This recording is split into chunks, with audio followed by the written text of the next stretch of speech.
Welcome to ధర్మ and law series. మనం చిన్నప్పటి నుంచి మహాభారత కథలు వింటూనే పెరిగాం కదా. ఆ మహాభారత కథలను ఆధారంగా చేసుకొని మన కొత్త చట్టాలైన బిఎన్ఎస్ సెక్షన్స్ గురించి మనకి ఎప్పటికీ గుర్తుండిపోయేలా తెలుసుకోబోతున్నాం. ఇదే మన ధర్మ అండ్ లా సిరీస్ యొక్క స్పెషాలిటీ. ఇక ఆలస్యం చేయకుండా అసలు కథలోకి వెళ్ళిపోదాం. పాండవులు కౌరవులు చిన్నతనంలో కలిసి ఆడుకుంటున్నప్పుడు భీముడు బలాన్ని చూసి దుర్యోధనుడు అసూయతో రగిలిపోయాడు. ఎలాగైనా భీముణ్ణి అంతం చేయాలని నిర్ణయించుకున్నాడు. ఒకరోజు గంగానది తీరాన ప్రమాణకోటి అనే ప్రదేశంలో విందు ఏర్పాటు చేసి భీముడికి అత్యంత శక్తివంతమైన విషం కలిపిన ఆహారాన్ని వడ్డించాడు. విషం ప్రభావంతో భీముడు స్పృహ కోల్పోయి పడిపోయాడు. అది చూసిన దుర్యోధనుడు క్రూరంగా నవ్వుతూ భీముణ్ణి తీగలతో బంధించాడు. చనిపోయాడని భావించి స్పృహలో లేని భీముడిని దుర్యోధనుడు గంగానదిలోని పడేశాడు. భీముడు నీటిలో మునిగిపోయాడు. నది అడుగున ఉన్న విష సర్పాలు భీముణ్ణి కరిచాయి. కాని చిత్రంగా ఆ సర్పాల విషం భీముడి శరీరంలోని ఆహార విషాన్ని విరిచేశాయి.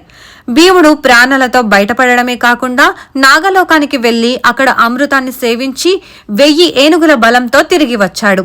దుర్యోధనుడు భీముడిని చంపడమే లక్ష్యంగా ఈ ప్లాన్ వేశాడు. ఒకవేళ భీముడు చనిపోయి ఉంటే అది హత్య అయ్యేది.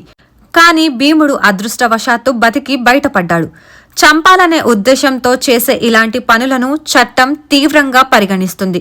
హస్తినాపుర సభలో ఈ విషయం తెలిసినప్పుడు ధర్మరాజు మరియు విదురుడు దుర్యోధనుడి చర్యను తీవ్రంగా ఖండించారు.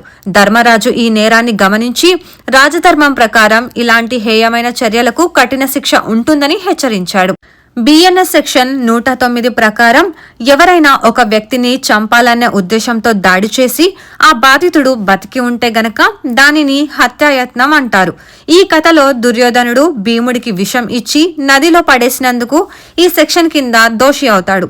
దీనికి 10 ఏళ్ల వరకు జైలు శిక్ష మరియు జరిమానా పడుతుంది.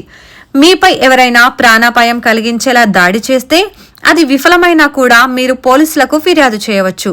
చట్టం మీకు రక్షణ కలిగిస్తుంది. జ్ఞానమే మీ కవచం. మోసగాళ్ల బారిన పడకుండా ఉండాలంటే చట్టాలపై అవగాహన పెంచుకోండి. మేల్కొని ఉండండి. మీ హక్కులను కాపాడుకోండి. ఈ వీడియో గనక మీకు నచ్చినట్లయితే లైక్ చేయండి, షేర్ చేయండి, సబ్స్క్రైబ్ చేయడం మాత్రం మర్చిపోకండి. Thank you for watching this video.